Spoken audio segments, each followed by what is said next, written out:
Hello and welcome back to the channel. Today we're going to be installing this TJM bumper on the LX470 to make this a little more off-road worthy.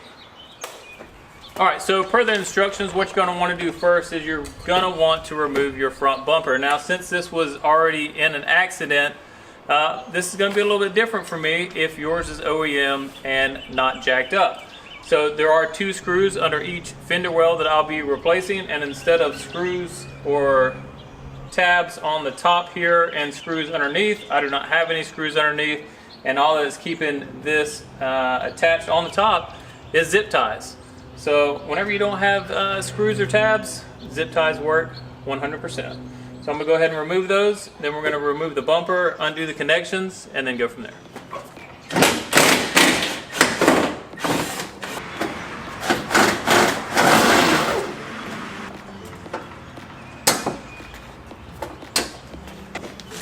I like these snip. It's 3. Yeah, that should be it. And we'll have to undo the connectors, which could be interesting. So once you get the front bumper released, you're going to see these connectors here. So one's going to be for the fog light right there, and the other one's going to be for the turn light. So you're just going to need to disconnect those. And then, at least for my bumper, after I get the connections done, this whole thing will come off.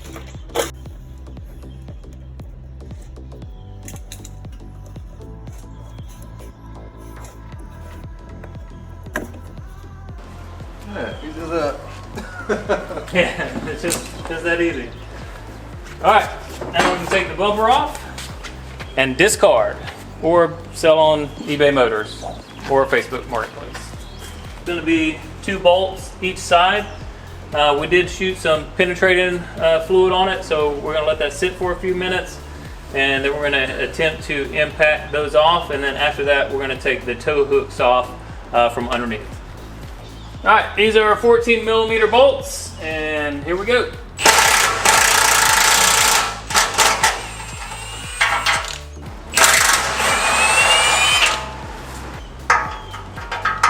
We're not tires, wheels.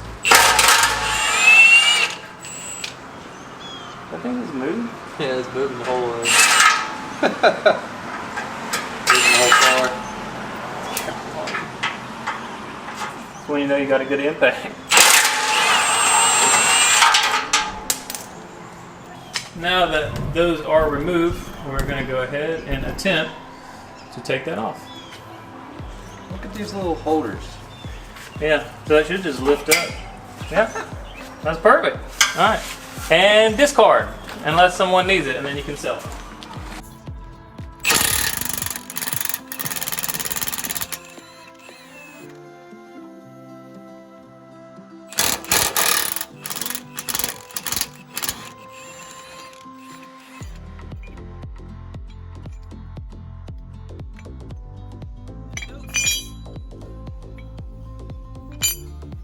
All right, so now after you have that front bar and those tow hooks off of the front, what you're going to want to turn your attention to before you start putting on the bumper and the bracketry is the wiring. So here we mark this with just a T as the turn signal, and then this one here is the fog lights. So what we're going to do is cut right here, pull back the wiring, and then splice in the new lights, and then we're going to test them to make sure that they first work appropriately, and then after they do, we're going to go ahead and wire it all up and solder, shrink wrap, and then start putting on the rest of the bumper. All right, so as you can see, we have already cut off the 2 connectors from the factory harness, and what we're doing now is just cutting back some of the sheathing that protects the wires to get to where we can splice them to the new harness and make sure everything works. All right, so we have stripped the wires back. Now, what you will notice about this, which is kind of annoying, is you have 4 wires here, right? So there's going to be 2 grounds and then 2 hots. Well, on the lights that they gave you, so coming from the back, 2 grounds, 2 hots, but then they splice the grounds together into one. So on the other side, which you're going to be connecting here, you have 3 wires to 4 wires. So what we're going to do, because we haven't done this before, we're going to take the 2 grounds here, put them together into that one, put the hots together, and then we're going to test it, see if it works, and if it does, we're going to do the exact same thing on the other side. I hadn't used this thing. All right, so we have the ground. We did check in the cab, and the lights are flashing. So we know that the grounds are good, and we just touched one of the lights to the hot. So it is working properly, so we're gonna go ahead and heat shrink and solder all together.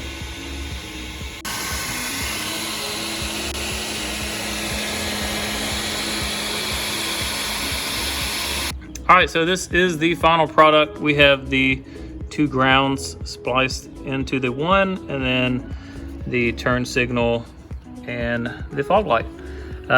These little connectors work pretty good. It's the first time that I've ever used them before, but as you can see, the solder melted in there pretty good, and then it's tight on all the ends. So watertight soldered connections are good to go. We're gonna do the same thing to the driver's side, and then disconnect from the lights, and then we're going to put the rest of the bumper on and show you that process. All right, so now the wiring has been done. We have cleaned up our holes here, and these chassis mounts are going to be bolted in like so on each side. It says to loosely mount them because I'm assuming once we get the actual bumper up there, we're going to need these loosely mounted to make adjustments. So we're going to go ahead and bolt these on.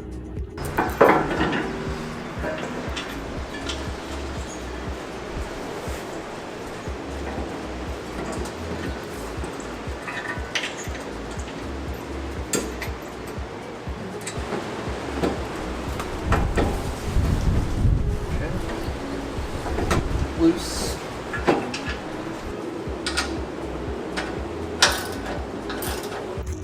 So we had a little bit of clearance issues with the bolts that hold the tow hook on underneath. We did a little notching down here to give it a little more space, and we just took the back end out of this all together. I think it's still gonna hold everything nice and tight. Like I said, there were some clearance issues, so we had to do a little bit of modifications. That's what you saw my brother doing over there on the grinder. And again, this is a salvage vehicle, so it might not have been the fault of the factory that welded these pieces. It may actually be that there was something tweaked because the last accident was up front. So without knowing exactly what it was, we made the executive decision to go ahead and do our own clearancing. So we just brake cleaned this. Now we're going to paint it, and then we're going to install it and then put the bumper on for fitment.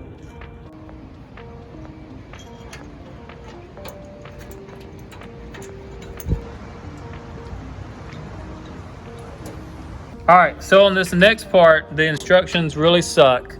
So let me just tell you. So these bolts are supposed to come from inside the frame to out here. Well, they do a horrible job of listing what bolts you need and where they're at. But if you can see in there, that's how it's supposed to be. At least that's how we believe it's supposed to be.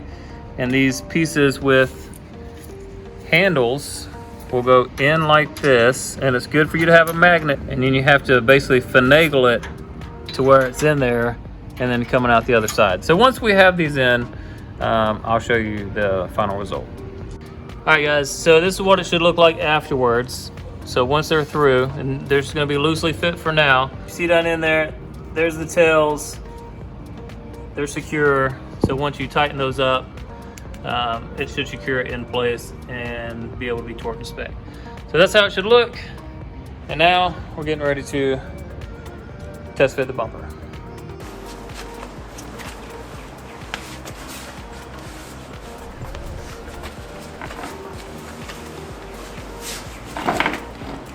Well, whatever you can see and do on your end, go ahead and tighten that.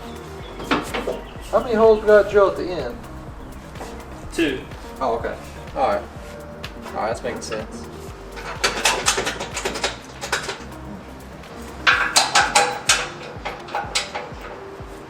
You want to grab that bolt? Huh? Hold that bolt. See it? Yeah, I got it. Okay.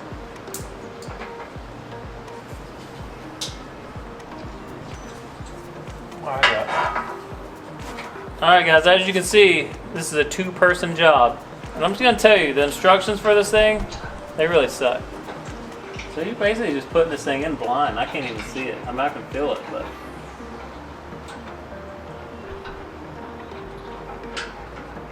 Are you holding it? Yeah. Okay. Okay. Alright, now for my 2 bolts. Well, the bottom one's easy to get in. Oh, it's so nice to lay down. I think it's through. Alright guys, so now we have it loosely secure all the way around. So basically it's time to adjust this to where we want it. And then it says to drill 2 holes and do a couple more screws. We're gonna see if we're gonna do that or not, see if we really need to do that. But we're gonna go ahead and adjust this to where we need it, and then we'll be right back. Alright guys, it is the next day, and I apologize for that. We just lost light last night, so we did not get to complete the video last night. But the bumper is fully installed, and I just want to go over the last bits that we had to do in order to get it to this point. So one thing that I did not show last night before we fit the bumper on was there is this kind of flat plate right down here that sits between the 2 supporting brackets. You need to put that on first before you put on the bumper. Kind of confusing in the instructions, and I'll probably say that a lot about these instructions, but it didn't show very well how this piece was supposed to go on. Now there's a piece here in the back that goes straight down, that's flat, and there's another part in the front that kind of curves up.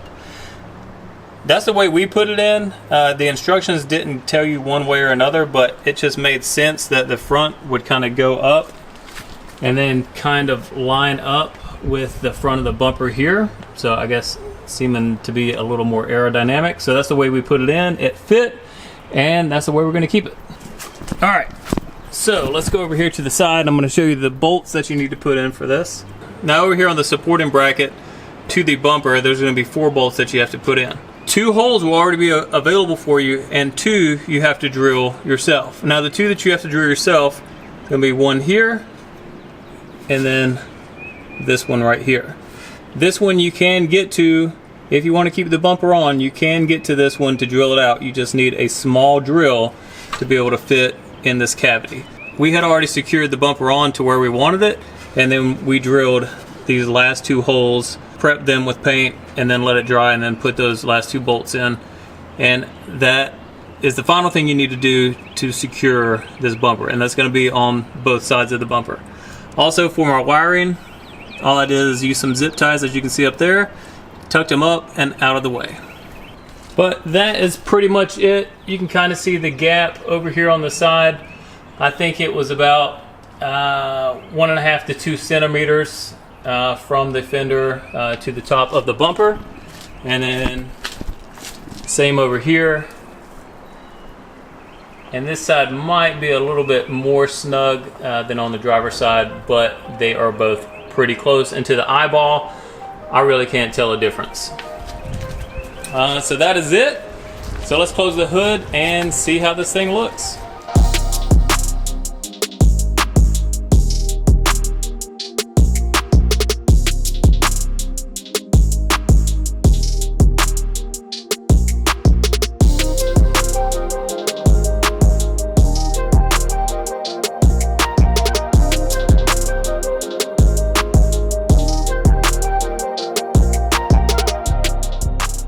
Alright guys, that is going to do it for this video. Let me know in the comments below what you think about the bumper. Myself, I absolutely love it. I think it looks great. I like the approach angle that it is going to give me once I am off-road. Huge improvement over the stock bumper.